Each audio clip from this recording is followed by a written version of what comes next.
अस्सलाम वालेकुम दोस्तों, मैं सरफराज अहमद और आप देख रहे हैं फैक्ट्स बार। दोस्तों, एपिसोड 54 की शुरुआत कुछ इस तरह से होती है कि कबीले का गद्दार धुंधार पकड़ा जाता है और उसे कबीले लाया जाता है। जैसे ही कबीले में धुंधार की एंट्री होती है, लोग देखकर हैरान हो जाते हैं कि अरे ये तो हमारे धुंधार साहब है। लेकिन दोस्तों, वीडियो में आगे बढ़ने से पहले चैनल पर नए आने वाले दोस्तों से गुजारिश है कि चैनल को सब्सक्राइब करके बेल आइकन जरूर दबा दें ताकि मेरे आने वाले नए वीडियो की नोटिफिकेशन आप लोगों तक सबसे पहले मिल सके।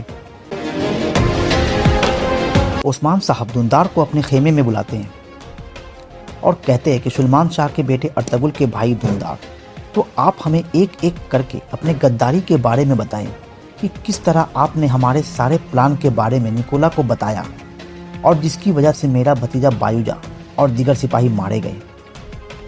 फिर ओस्मान पेट्रोस और सैमूर को बुलाते हैं और धुंधार से कहते हैं, क्या यही तुम्हारे दोस्त है जिसके साथ तुमने मिलकर हमारे साथ गद्दारी किया? फिर एक एक करके ओस्मान साहब धुंधार को उसका जुल्म गिनवाते हैं, जिसके बाद धुंधार अपना जुल्म कबूल कर लेता है। फिर ओस्मान साहब कमान से धुंधार का गला दबा देते हैं। धुंधार की जान निकलने ही वाली होती है। फिर ओस्मान साहब उसे छोड़ देते हैं और सिपाही बोरान से कहते हैं कि इसे जिंदान में बंद कर दो। तो इस तरह धुंधार को जिंदान में बंद कर दिया जाता है। अब ओस्मान साहब सभी सरदारों से बात कर रहे होते हैं कि धुंधार को अब सजा देना चाहिए क्योंकि उसने अपना जुल्म भी कबूल कर लिया है। फिर गुंदूज बेग कहते हैं कि गजल और आइगल का क्या होगा? ओस्मान कहते हैं कि गजल को उसके कबीले, उसके भाई के पास भेज दिया जाएगा और जहाँ तक बात आइगल की है तो वह हमारी बहन है, उसके साथ किसी भी तरह का जुल्म नहीं किया जाएगा। उसकी सारी ज़रूरतों को मैं पूरा करूँगा और वह हमारे कबीले में ही रहेगी। दूसरी तरफ किले में निकोला और कालानूस सोगूत पर हमला करने का मंसूबा बना रहे होते हैं। इधर कबीले में गजल जाने की तैयारी कर रही होती है, तभी वहाँ बाला और गोंचा आ जाती है। बाला कहती है कि आपको यहाँ से खाली हाथ ही निकल जाना चाहिए, इन सामानों पर आपका कोई हक नहीं है। तभी अचानक वहाँ लीना पहुँचती है और काफ़ी गुस्से में गजल को दबोचने के लिए दौड़ती है, लेकिन बाला और गोंचा उन्हें रोक लेती है। फिर सभी वहाँ से चले जाते हैं। इधर जिंदान में धुंधार रो रहा होता है और कहता है कि मेरे साथ अपने ही कबीले में ऐसी हालत होगी, मैंने कभी सोचा भी नहीं था। तभी वहाँ बोरान और उसके साथी पहुँच जाते हैं और कहते हैं कि चलो यहाँ से। धुंधार कहता है कि कहाँ ले जा रहे हो मुझे? बोरान कहते हैं थोड़ी देर रुको, तुम्हें सब पता चल जाएगा। फिर धुंधार को ऐसी जगह पर लाया जाता है जहाँ पर कोई भी मौजूद नहीं होता। धुंधार कहता है यहाँ तो कोई भी मौजूद नहीं है। फिर बोरान कहते हैं कि इस कबीले में तुम्हें कोई भी देखना नहीं चाहता। इधर पेट्रोस सैमूर से बात कर रहा होता है कि धुंधार के बाद अब हमारी बारी है। फिर ओस्मान साहब धुंधार के पास तीर कमान लेकर आते हैं और उसके गले पर कमान डालते हैं। धुंधार कहता है कि ओस्मान, मैं इस तरह मरना नहीं चाहता, बल्कि जिस तरह बायूजा मरा था उसी के तीर से मरना चाहता हूँ। ओस्मान कहते हैं, तो यह आपकी आखिरी ख्वाहिश है? फिर धुंधार कहता है कि ओस्मान, जब मैं निकोला के किले गया था तो निकोला के पास सोगूत का नक्शा देखा था। वह सोगूत पर हमला करने का मंसूबा बना रहा है और उसे एक सुरंग का भी रास्ता पता है जिससे वह सोगूत में दाखिल होगा। ओस्मान, सोगूत को बचा लो। फिर ओस्मान साहब धुंधार के गले से कमान निकाल देते हैं। धुंधार आगे की तरफ बढ़ता है, तभी ओस्मान साहब उस पर तीर चला देते हैं।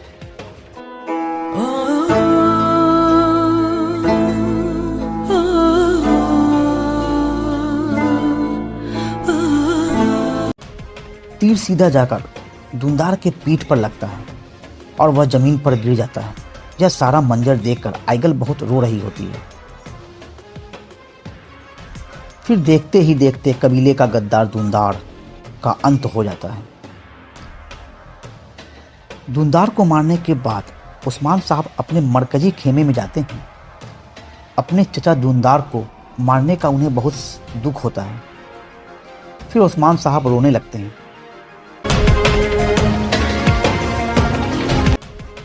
उसके बाद ओस्मान साहब पेट्रोस के पास जाते हैं और उससे उन सुरंगों के बारे में पूछते हैं जिसकी मदद से निकोला सोगुत पर हमला करने वाला होता है। पेट्रोस कहता है कि हाँ, निकोला सोगुत पर हमला करने वाला है। वहाँ 3 सुरंगें हैं जो कि एक चर्च में, एक बाजार में और एक शहर के जानिब जाती है। फिर उस्मान कहते हैं कि बताओ तोगाय सोगुत से कैसे भागा था। पेट्रोस कहता है कि हमने सोगुत में और भी छोटे छोटे सुरंगें खोद रखी है। उसी सुरंग से तोगाय आया और हमला करके चला गया। फिर उस्मान साहब कहते हैं तो अच्छा, उस सुरंगों के जरिए ही निकोला और कालानुस सोगुत पर हमला करेगा। फिर उस्मान साहब पेट्रोस से पूछते हैं कि बताओ निकोला कब सोगुत पर हमला करेगा। पेट्रोस कहता है कि मुझे नहीं पता वो कब हमला करेगा। फिर उस्मान साहब कहते हैं लेकिन इस बारे में वो तुम्हें जरूर बताएगा, इसलिए इस काम में तुम्हें हमारी मदद करनी पड़ेगी। फिर उस्मान साहब सैमूर को नए बाजार भेज देते हैं और कहते हैं कि तुम्हें जो भी खबर मिले मुझ तक पहुंचा देना।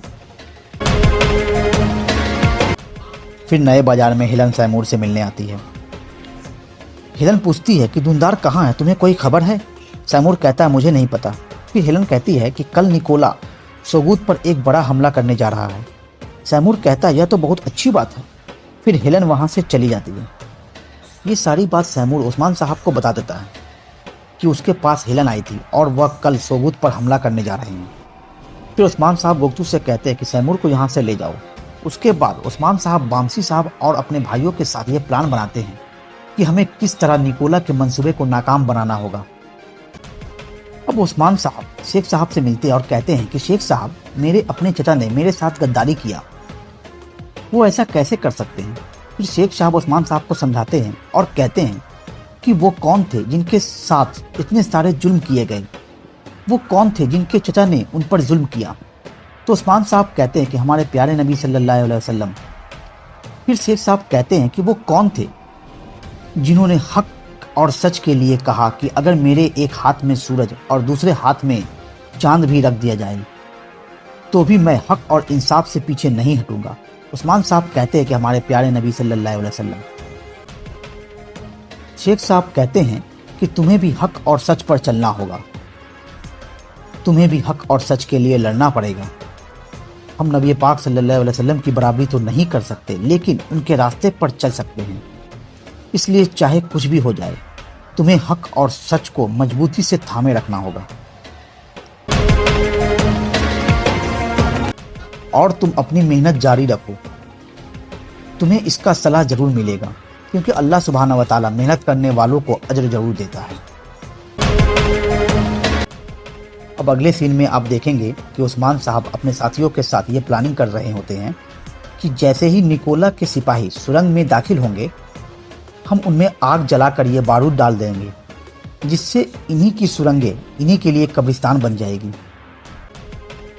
इधर निकोला अपनी फौज को लेकर आगे बढ़ता है और दूसरी तरफ उस्मान साहब भी अपने सिपाहियों के साथ निकोला के फौज के सामने पहुंच जाते हैं। उस्मान साहब को देखकर निकोला शौक हो जाता है और कालानुस से कहता है कि इन्हें कैसे पता चल गया कि हम इन पर हमला करने वाले हैं। कालानुस कहता है फिर तो उस्मान को हमारे सुरंगों के बारे में भी पता चल गया होगा। इधर दूसरी तरफ जाराकोटाई सुरंगों में हर जगह बारूद फिट कर देता है। उस्मान साहब और उनके सिपाही अल्लाहू अकबर का नारा लगाते हुए आगे बढ़ते हैं। अब दोनों फौजों का आमना सामना होता है। लेकिन दोस्तों, यहीं पर एपिसोड 54 का अंत हो जाता है।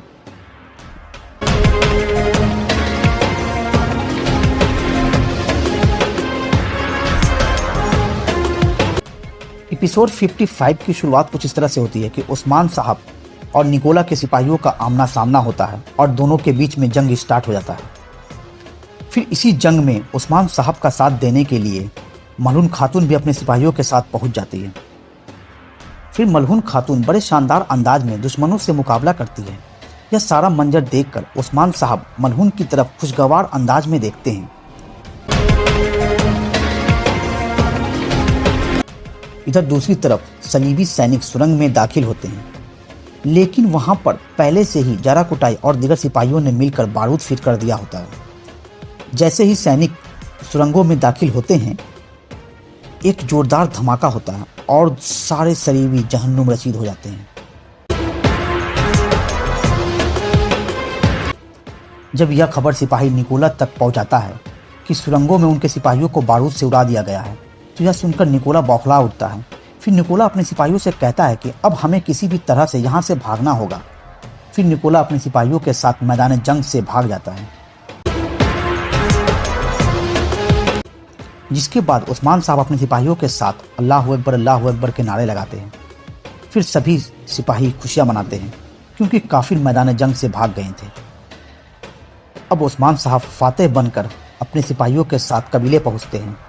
जीत की खबर सुनते ही सारे कबीले वाले खुशी से झूम उठते हैं। इधर दूसरी तरफ निकोला अपने एक कमांडर पर अपनी हार का गुस्सा निकाल रहा होता है और कहता है कि सब तुम्हारी वजह से हुआ है। फिर निकोला गुस्से में उसका गला दबा देता है। फिर कालन उसका भाई निकोला पर चीखता चिल्लाता और कहता है कि आखिर मैं कब अपने भाई का बदला लूंगा और हम किस दिन अपनी फतह का जश्न मनाएंगे। इधर कबीले में नया काफिला पहुंचता है, लेकिन सिपाही उन्हें कबीले में दाखिल होने से मना कर देते हैं। फिर वहां गोकतुक पहुंचते हैं।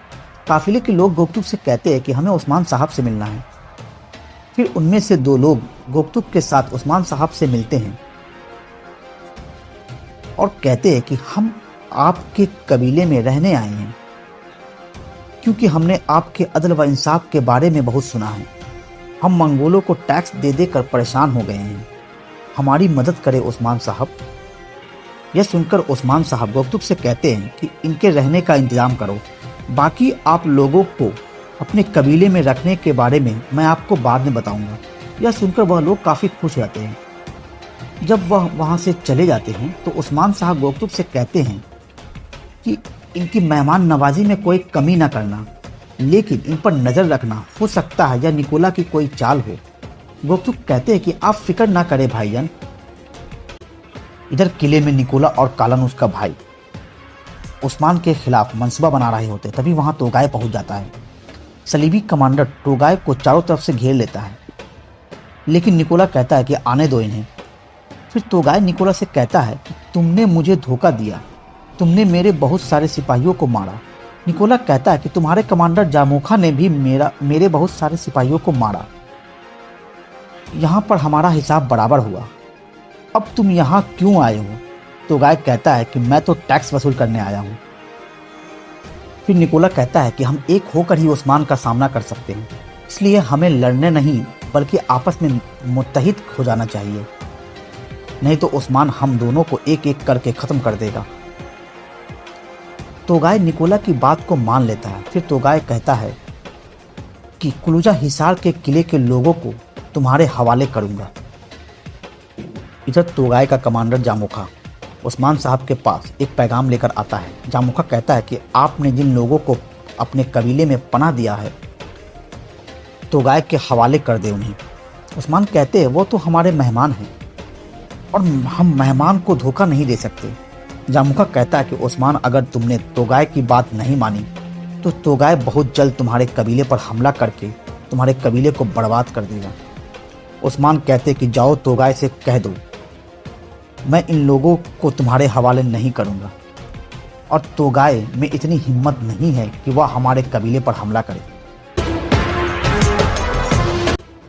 जब जामोखा यह बात तोगाय को आकर बताता है तो तोगाय गुस्से से बौखला उठता है और फिर वह निकोला से मिलने के लिए चला जाता है। इधर उस्मान साहब पेट्रोस और सैमूर को बुलाते हैं और कहते हैं कि तुम्हें हमारा एक आखिरी काम करना होगा, फिर मैं तुम्हें तुम्हारे पोप तक पहुंचा दूंगा। पेट्रोस पूछता है क्या काम करना होगा उस्मान साहब? उस्मान साहब कहते हैं कि सैमूर तुम अनागोल किले जाओगे और उनके मंसूबे के बारे में हमें खबर दोगे कि निकोला और तोगाय मिलकर कब हमारे कबीले पर हमला करेंगे। फिर सैमूर अनागोल किले से यह खबर लाता है कि तोगाय और निकोला मिलकर 2 दिनों में आपके किले पर हमला करने वाले हैं।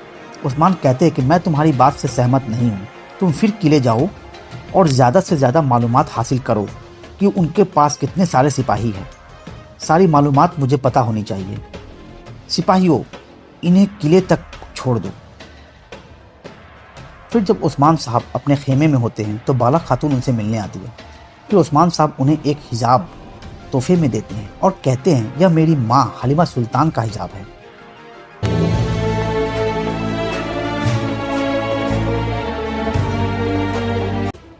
इधर सैमूर किले पहुंचता है, लेकिन निकोला को पहले से ही सैमूर पर शक हो जाता है। निकोला कहता है कि ओस्मान को सुरंगों के बारे में अगर तुमने नहीं बताया तो किसने बताया? सैमूर कहता है कि दूनदार ने मरने से पहले तुम्हारे सारे मंसूबे के बारे में ओस्मान को बता दिया था। जिन लोगों को ओस्मान ने अपने कबीले में पनाह दिया था, उनमें से एक निकोला का जासूस होता है, जो कि निकोला को आकर बता देता है कि उसने सैमूर और पेट्रोस को ओस्मान के खेमे में जाते हुए देखा था, जिससे कि निकोला समझ जाता है कि सैमूर ओस्मान का जासूस बनकर किले में आया है। फिर निकोला सैमूर को खंजर मार देता है। फिर निकोला अपने जासूस का गला पकड़कर कहता है कि कबीले जाओ और ओस्मान के सारे मंसूबे की खबर लेकर आओ। इधर मलहून खातून जंगल के रास्ते से जा रही होती है। तभी मलहून के सिपाही मलहून का पीछा करते हुए उनके पास पहुंच जाते हैं, क्योंकि उमर बे ने अपनी सिपाहियों को मलहून का पीछा करने के लिए भेजा था, ताकि मलहून खातून ओस्मान का साथ ना दे, क्योंकि उमर बे निकोला के साथ तिजारत करना चाहते हैं। मलहून खातून अपने सिपाहियों को देखकर कहती हैं कि मैं अपने बाबा के कहने से इंसाफ और हक का रास्ता नहीं छोड़ सकती, और मैं हमेशा ओस्मान साहब का साथ दूंगी।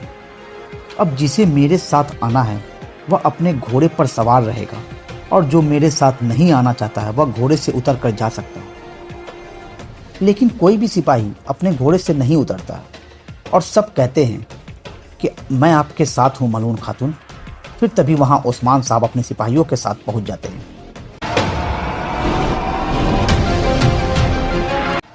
ओस्मान साहब को देखकर मलहून खातून कहती है, तो निकोला से जंग का आगाज कब कर रहे हैं ओस्मान साहब?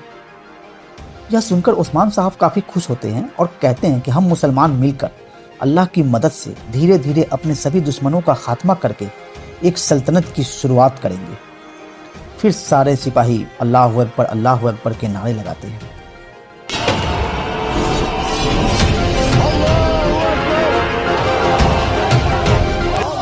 दोस्तों, इस तरह एपिसोड 55 खत्म हो जाता है। तो फिर मिलते हैं अपने नेक्स्ट वीडियो के साथ। अल्लाह हाफ़िज़।